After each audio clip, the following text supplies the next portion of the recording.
नमस्कार, राम राम। सुनील पंडित नाम है हमारा। हम चेतक पे हैं, प्रेस क्लब के ठीक नीचे चाय की शॉप है। चाय पी रहे हैं और चाय पीते पीते अक्सर इस वादियों में वही चर्चा आ जाती है और ये चर्चा मेरे हिसाब से 3 तारीख तक चलती रहेगी कि आखिर सत्ता का रिवाज बदलेगा या फिर वही सत्ता उन्हीं लोगों के हाथ में रहेगी। क्या राजस्थान में कांग्रेस आएगी या एक बार कांग्रेस एक बार बीजेपी, ये फॉर्मूला इस बार भी लागू होगा। हमारे साथ में इस पूरी चर्चा को समझने और बातचीत करने के लिए 2 वरिष्ठ जन हैं, उनके बीच में मैं हूं। दोनों ही मुझसे बड़े हैं, उम्र में भी, अनुभव में भी और हर तरीके से। तो मैं चाहता हूं कि जो ग्राउंड रिपोर्टिंग मैंने पेश की है उसका वास्तविक आकलन क्या वो सही है या वो उनका अनुभव क्या है। तो सबसे पहले परिचय मैं करवाना चाहूंगा कि प्रकाश जी सर हैं। इनका खुद का अपना एक न्यूज चैनल है जो आप सब्सक्राइब कर सकते हैं, इंस्पायरो इंडिया। इंस्पायरो इंडिया। इंस्पायरो इंडिया। आप यूट्यूब चैनल को भी लिंक मिल जाएंगे, उसको सब्सक्राइब कर लें, देख लें, बहुत अच्छे वीडियो बनाते हैं। और इनका जो पुराना अनुभव ये है कि भास्कर के भी संपादक रहे हुए हैं, नवज्योति के भी संपादक रहे हुए हैं। बातचीत करेंगे। उससे पहले मैं बताऊं कि मुने जी अरोड़ा साहब हैं, जिनका अपना एक अलग अनुभव है, एक अलग पकड़ है और एक अलग कमान है राजनीति पर। इनसे अच्छा कोई विश्लेषण उदयपुर में कर नहीं सकता है। तो ये हमारा सौभाग्य है कि चाय पीते पीते ये संयोग मिल गया और ये वीडियो बनाना पड़ा। सबसे पहले सर पे शुरू करूं तो राजस्थान में क्या स्थिति लगती है? राजस्थान में इस बार वोटिंग परसेंटेज बढ़ा है और रिकॉर्ड तोड़ बढ़ा है, मतलब रिकॉर्ड तोड़ दिया है। महिलाओं ने भी बढ़ के मतदान किया और महिलाओं का जो मतदान प्रतिशत है वो पुरुषों से अधिक है। मतदान प्रतिशत जब भी बढ़ता है तो ये माना जाता है कि विरोधी लहर है, जो सरकार जो सत्ता पक्ष है उसके खिलाफ में विरोधी लहर है। लेकिन इस बार विरोधी लहर जैसा कुछ नहीं दिखा। सरकार की काफी सारी योजनाएं आई और सरकार ने 7 गारंटियां भी दिए। उसके पहले और उसके बाद में विरोध जैसा नहीं दिखा, इसके बावजूद भी प्रतिशत बढ़ गया। तो ये माना जा रहा है कि ये जो प्रतिशत जो बढ़ा है, ये दोनों जो बड़ी पार्टियां है राजस्थान में, चाहे कांग्रेस और भारतीय जनता पार्टी है, इनके स्वयं के विरोध में बढ़ा है। जो विरोध की जो लहर है, जो मेरा आंकलन है, जो मैंने स्टडी की है, वो इनके खुद के खिलाफ में है। कैसे? जो टिकट में जो टिकट इन्होंने जो बंटवारा किया इन्होंने, और बंटवारे के बाद में जो विरोध इनका शुरू हुआ, उसको लेके काफी विरोध हुआ। फिर काफी बड़ी संख्या में बागी जो है वो मैदान में रह गए, उनको मना नहीं पाए। तो कई जगह पे बहुत ज्यादा संख्या में जो है त्रिकोणीय मुकाबला चल रहा है। जो ये त्रिकोणीय मुकाबला जहाँ जहाँ चल रहा है ना, उसने ये वोटिंग परसेंटेज बढ़ाया है। ये है ना, वोटिंग परसेंटेज न तो सरकार ने बढ़ाया, न बीजेपी, न कांग्रेस के कारण बढ़ा है, न बीजेपी के कारण बढ़ा। ये जो त्रिकोणीय मुकाबले हुए ना, वहाँ पे जो उम्मीदवार है उन्होंने ये वोटिंग परसेंटेज बढ़ाया है और इसके जो परिणाम आएंगे वो भी चौंकाने वाले आएंगे। मेरा ये अनुमान है ये कि मैंने ये स्टडी की और ये बहुत ही मतलब अच्छी स्टडी है कि पिछले कई सालों में जो चुनाव हुए हैं, उसमें राजस्थान की 56 सीटें ऐसी हैं जो कभी कांग्रेस जीतती है और कभी बीजेपी जीतती है। उसमें 56, और इस पे कभी भी किसी पार्टी ने इन पे एनालिसिस नहीं किया कि ये जो 56 सीटें हैं यही उतार चढ़ाव करती है। ठीक है ना, बदलती ये, हाँ, ये रिवाज बदलने का जो काम है ना, वो ये करती है। इसके अलावा भारतीय जनता पार्टी के करीब 28 सीटें ऐसी हैं जो लगातार 3 बार से ज्यादा जीत रहे हैं। ठीक है, लेकिन कांग्रेस में यही सीटें सिर्फ 3 है। अच्छा, 3 सीटों पे ही कांग्रेस लगातार जीत दर्ज करती है। जैसे बाड़मेर है, मेवाराम जैन लगातार जीत रहा है। तो ये जो 56 और ये जो सीटें जो बताई ना, यही फैसला करती है हर समय। और इस बार का जो आंकलन है कि त्रिकोणीय मुकाबले कई जगह पे ज्यादा है, तो त्रिकोणीय ही रिजल्ट आने वाला है। सर, जो दावे किए जा रहे हैं 125, 150 155 ऐसा मुझे प्रतीत नहीं हो रहा है, लेकिन ये हार जीत का जो अंतर है बहुत कम सीटों पे होगा। ये भी कहा जा रहा है सर कि इस बार अगर जो भी सरकार बनाएगा उनको या तो थर्ड पार्टी का या निर्दलीय का सपोर्ट लेना बड़ी अति आवश्यक होगा, और ऐसा अनुमान है कि अब कितनी सच्चाई है तो आप ही बता सकते हैं, 20 से 30 सीटें जो हैं इस तरह की सीटें आएगी। मैं आपको यही तो बता रहा हूँ, जो अंतर रहेगा ना बहुत ही कम वाला रहेगा उसमें। तो ऐसी स्थिति भी पैदा हो सकती है कि जो निर्दलीय हैं, बागी जो हैं, उनसे उनको मदद लेनी पड़ेगी, और एक जो मिली जुली सरकार जिसको बोलते हैं वैसा, खिचड़ी सरकार वैसा बहुत ज्यादा, मतलब 90% ऐसा लग रहा है कि इस प्रकार की स्थिति राजस्थान में हो सकती है इस बार। सर एक सवाल मेरा ये आपसे कि मैं मोटे तौर पे 4 सीटों का आपसे विश्लेषण जानना चाहता हूँ जो बेहद मेवाड़ के लिए पूरे फिलहाल राजस्थान में उस सीटों की चर्चा है। मैं सबसे पहले जानना चाहता हूँ चित्तौड़गढ़ की, उसके बाद में जानना चाहता हूँ नाथद्वारा की, और उसके बाद में मैं जानना चाहता हूँ मावली की और वल्लभनगर की। ये काफी इंपॉर्टेंट सीट है। पहले चित्तौड़ की बात कर लेते हैं। नरपत सिंह राजवी को जयपुर से हटाकर यहाँ लाया गया, बहुत भारी विरोध हुआ। हालांकि वो वहां से पहले 2 बार जीत चुके हैं नरपत सिंह राजवी। अब की बार आकिया वहां पे बहुत मजबूत कैंडिडेट था, उसको बाइकाट किया गया बीजेपी के द्वारा, और वो इंडिपेंडेंट त्रिकोणीय मुकाबले में फंसा दिया उसने, और उसकी स्थिति भी अच्छी है। कांग्रेस वहां पे 3rd पोजीशन पे जाने वाली है। नाथद्वारा में सीपी साहब तगड़ी फाइट में फंस गए हैं। गांव में जो महाराणा है उनके साथ जो रानी साहिबा गांव में निकली, उसका असर देख रहा है, और रिजल्ट तो 3 को ही पता लगेंगे, मगर नाथद्वारा में सीपी साहब बहुत तगड़ी ट्रायंगल में फंसे हुए हैं। महाराणा निकाल सकते हैं ऐसी उम्मीद पब्लिक कर रही है। वल्लभनगर में मैं खुद जाके आया हूँ 2 बार। जो रानी साहिबा है, महाराज रणजीत सिंह मिन्नर ने अपनी जगह उनको उतारा। उन्होंने एक स्टेटमेंट दिया था कि मेरे और हिम्मत सिंह झाला के साथ बीजेपी ने धोखा किया। वो लोगों को अपील किया, ये बात वो अपील हुई है इस बात की। प्रीति शक्तावत के साथ में अभी कोई सिंपैथी लहर नहीं है। पिछली बार जो 18 महीने पहले इलेक्शन में थे तो एक सिंपैथी लहर थी, उस सिंपैथी लहर अब की बार गायब है। दूसरा, मेरे मित्र भी प्रकाश जी आपको बता ही रहे थे, अब की बार जो चुनाव हुआ है राजस्थान में 2 उसके मेन आधार रहे हैं। राष्ट्रवाद बनाम अशोक गहलोत की योजना है। गांव में योजनाओं का असर बहुत ज्यादा है। मोदी का भी थोड़ा सा राष्ट्रवाद कह लो, मोदी कह लो, एक ही मतलब है। मोदी का दूसरा पर्याय राष्ट्रवाद है, और मोदी जी ने तो अपने सभाओं में ये बात कही है। कर्नाटका हारने के बाद मैंने प्रेस कॉन्फ्रेंस में भी ये बात उठाई थी। मोदी जी ने ये कहा कि मैं अब की बार का चुनाव कमल के फूल पे है। उन्होंने ये नहीं कहा कि मेरे चेहरे पे चुनाव हो रहा है। उनके चेहरे पे चुनाव होना और कमल के फूल पे चुनाव होने में बहुत फर्क है। कमल के फूल मतलब पार्टी होल सोल, अगर हार होती है तो डिपेंड वो होगी कटघरे में।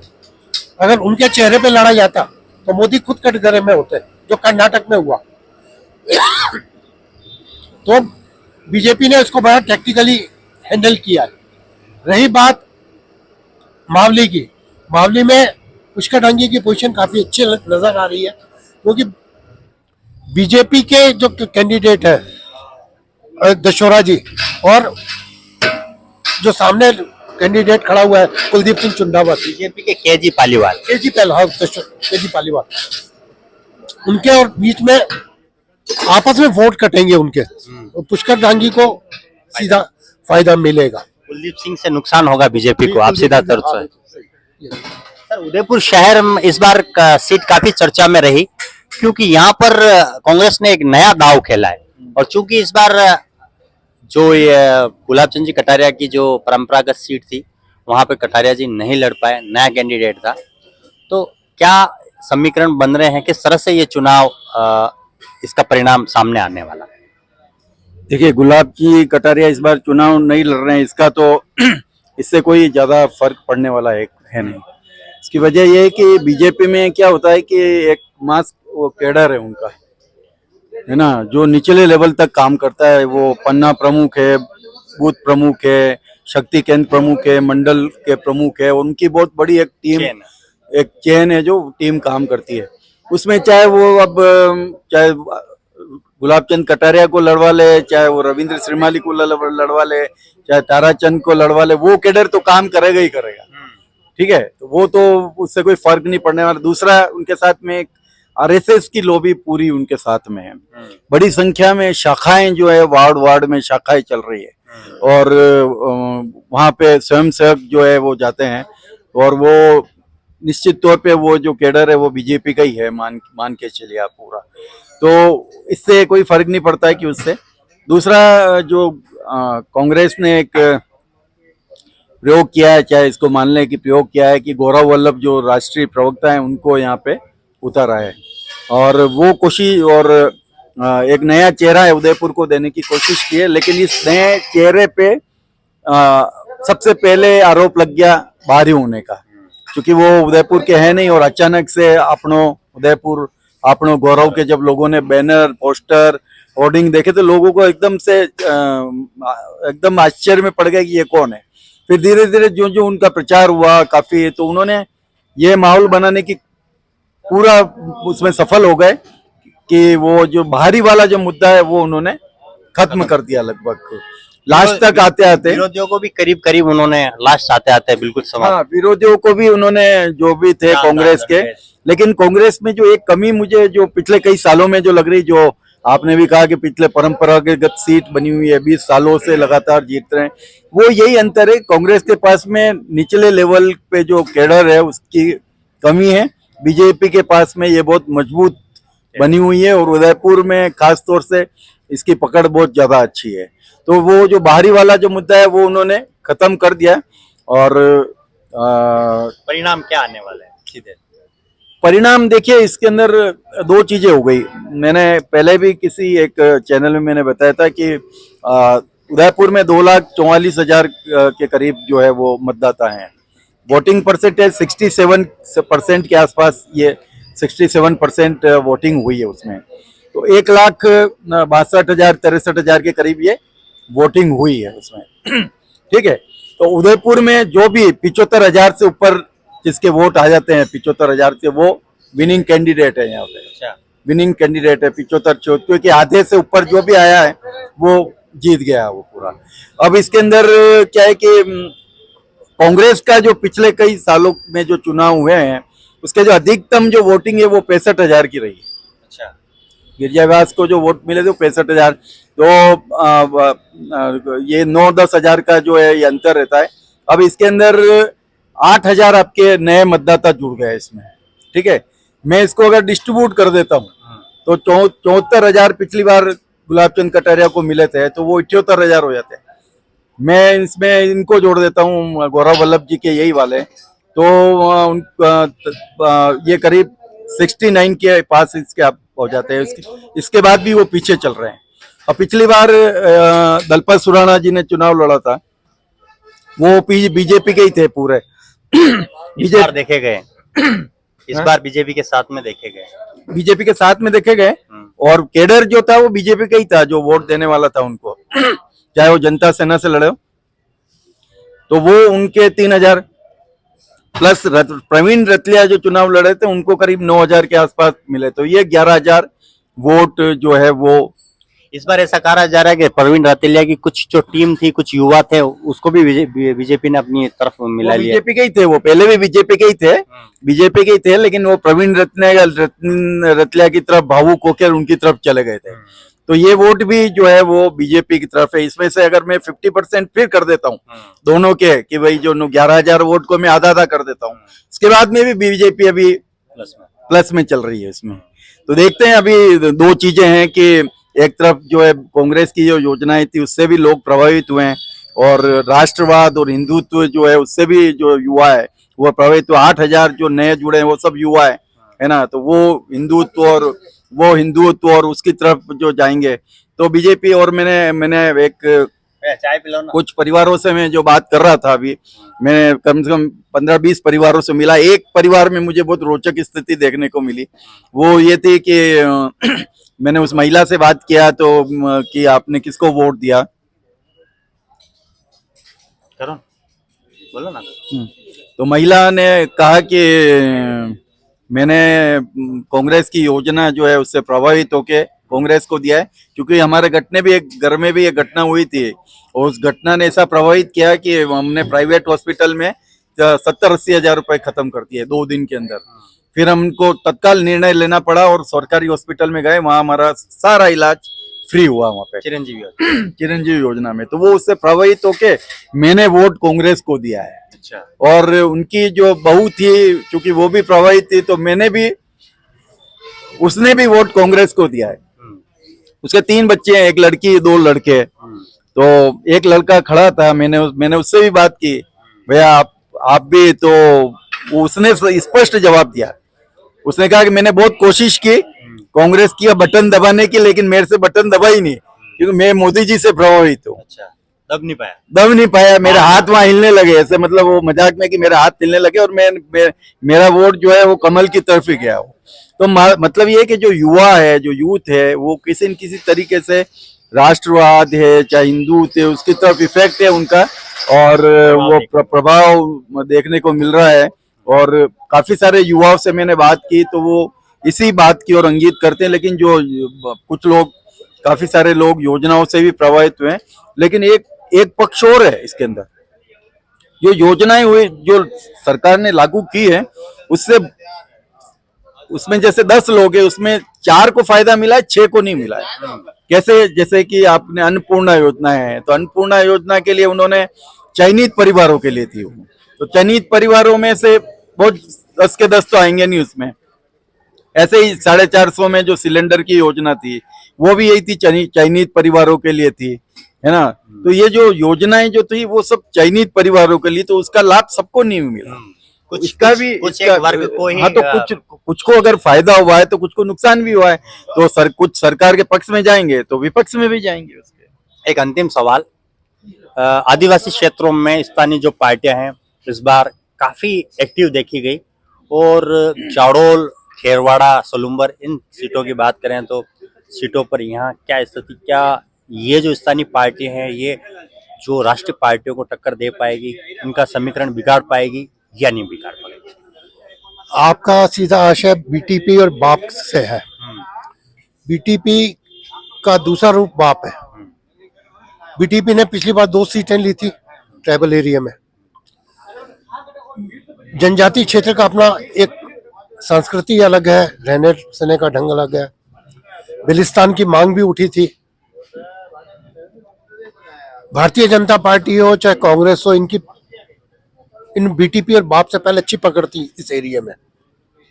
गुलाब जी भी 1 लाख किलोमीटर इस एरिया में घूमे हैं खुद मोटरसाइकिल लेकर के। 1 लाख किलोमीटर मोटरसाइकिल पे। और भीखा भाई को भी मैं जानता हूँ। भीखा भाई ट्राइबल नेता हुए हैं, मंत्री थे, जब उनकी डेथ हुई तभी मैं काफी नजदीक में था उनके। जनजाति क्षेत्रों में गहलोत की योजनाओं का असर पूरा है, तो उसका जो इंटैक्ट वोट बैंक है वो तो वहीं का वहीं है, मगर जो यूथ है वो बीटीपी और पाप के बीच में बढ़ रहा है। आरएसएस हो चाहे और जो अन्य संस्थाएं, जो अनुषंगिक संस्थाएं हैं संघ की, वो ट्राइबल एरिया में तगड़ा काम कर रही हैं। एकलव्य विद्यालय गुरुकुल की तर्ज पे खोले गए, अनाज की लिए बात ही हुई, अन्य योजनाएं भी आई। तो भारतीय जनता पार्टी का जो पकड़ है वो अपनी इंटैक्ट है, उतनी की उतनी ही है, उसमें कोई प्लस माइनस नहीं हो रहा। कांग्रेस की योजनाओं का असर बहुत ज्यादा है, लोगों को लाभ मिला है, चिरंजीवी हो चाहे कोई भी हो योजना। आदिवासियों को पट्टे नहीं मिले, इसको लेकर कांग्रेस के प्रति जरूर नाराजगी लोगों की अभी है। पट्टों का एक मुद्दा बहुत ज्यादा चला है ट्राइबल बेल्ट के अंदर। बीटीपी और बाप आपस में वोट काट रहे हैं। इंटैक्ट वोट बैंक जो कांग्रेस का है यहाँ पे अगर उन्होंने अच्छा कैंडिडेट दिया है तो वो निकलेगा, नहीं तो बीजेपी का कैंडिडेट वहां से निकलेगा। क्योंकि जैसे गोविंदा की बात करें तो जो बीजेपी का कैंडिडेट है प्रताप जी, वो पिछली बार जीते थे, मंगीलाल गरासिया को हरा के जीते थे, मगर जो पिछले 5 साल में उनके चरित्र को लेकर के बार बार बातें उठी, 2 केस लगे। केस हुए थे उन पे, उसी के वजह से, चरित्र की वजह से ही लगे, तो उसको क्या कांग्रेस भुलाने में सफल रही है। मंगीलाल जी हुए चाहे लाल सिंह जी झाला हुए, लोगों की अच्छी पकड़ है। सलूम्बर की बात करें तो वहां पे इन्होंने बहुत अच्छा काम किया, रघु जी ने नया जिला बना दिया, उनके पोस्टर भी जले रघु जी के, उसका भी उन्होंने सिंपैथी लेने की कोशिश की है, तो रघु की पोजीशन वहां साउंड कही जा सकती है। दयाराम परमार खेरवाड़ा, वहां भी दयाराम परमार क्योंकि एक एक जगह घुमा है और पिछले 5 साल उसने घूमने का ही काम किया है, तो उसकी कंडीशन चाहे कितने भी आप पार्टियां ले आओ, जो उसने ग्रामीण का ही बता दो सर, ग्रामीण का ही बता दो। हाँ, तो ग्रामीण की बात कर लेते हैं। फूल सिंह जी का मैंने पहले भी कहा था और अभी भी कह रहा हूँ कि फूल सिंह जी को जिताने में बहुत बड़ा रोल 20 वार्ड शहर के हैं, उनका रहने वाला है, क्योंकि उसपे शहरी सीट का प्रभाव भी है उन 20 वार्डों पे। गांव में 20 वार्ड है, 30 हो गए, सॉरी 30 वार्ड है ना, तो फूल सिंह जी की पकड़ इस बेल्ट पे सिटी की अच्छी है। अगर कटारा इनको कवर करता है तो जीतेगा, वरना मुश्किल होगी उनको, क्योंकि पिछली बार के चुनाव में जो गड्ढे रह गए थे फूल सिंह जी के, जहां से कटारा ने लीड ली थी, उसको फूल सिंह ने काफी हद तक भरने की कोशिश की है। क्योंकि मैंने कल दोनों से ही बात की थी, अपने चैनल के लिए इंटरव्यू किया था कल उनसे, कोशिश दोनों की चल रही है, मगर नतीजा 3 तारीख को पता लगेगा, 3 तारीख को क्या रहता है। मगर हाँ, फूल सिंह जी थोड़ा सा अपर हैंड लेके खड़े हुए हैं, क्योंकि उनके पास शहर के 30 वार्ड है।